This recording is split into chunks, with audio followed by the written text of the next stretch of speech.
Dedicated to East Peoria Elementary, we are WEPE Minor Nation radio station with your host, 4th grade Preston Maggard and 6th grade Jarrett Neace.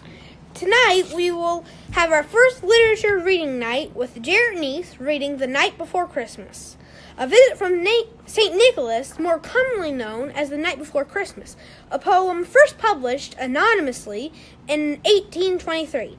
And later attributed to Clement Clark Moore, who claimed authorship in 1837. Sit back and relax as you listen to The Night Before Christmas by Clement Clark Moore.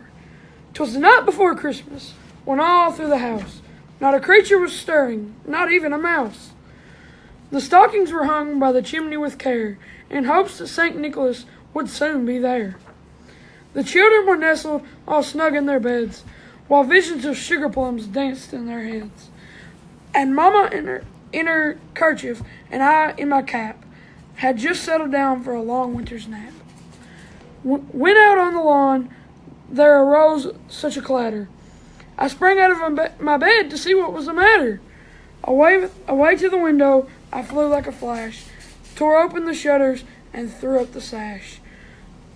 Of the new fallen snow gave a luster of midday to the objects below, when what to my wondering eyes should appear but a miniature sleigh and 8 tiny reindeer, with a little old driver so lively and quick, I knew in a moment it must be St. Nick.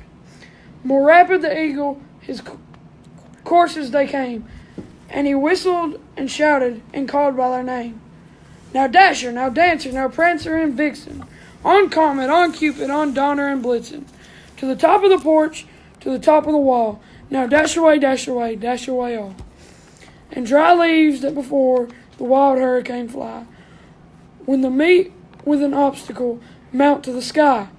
So up on the housetop the courses they flew. What a sleigh full of toys, and St. Nicholas too. And then in a twinkling I heard on the roof the prancing and pawing of each little hoof. As I drew in my head and was turning around, down the chimney St. Nicholas came with a bound. He was dressed all in fur from his head to his foot, and his clothes were all tarnished with ashes and soot. A bundle of toys he had flung on his back, and he looked like a peddler just opening his pack. His eyes, how they twinkled, his dimples how merry, his cheeks were like roses, his nose like a cherry. His droll little mouth was drawn up like a bow, and the beard on his chin was as white as the snow. The stump of a pipe he held tight in his teeth, and the smoke encircled his head like a wreath. He had a broad face and a little round belly, that shook when he laughed like a bowl full of jelly.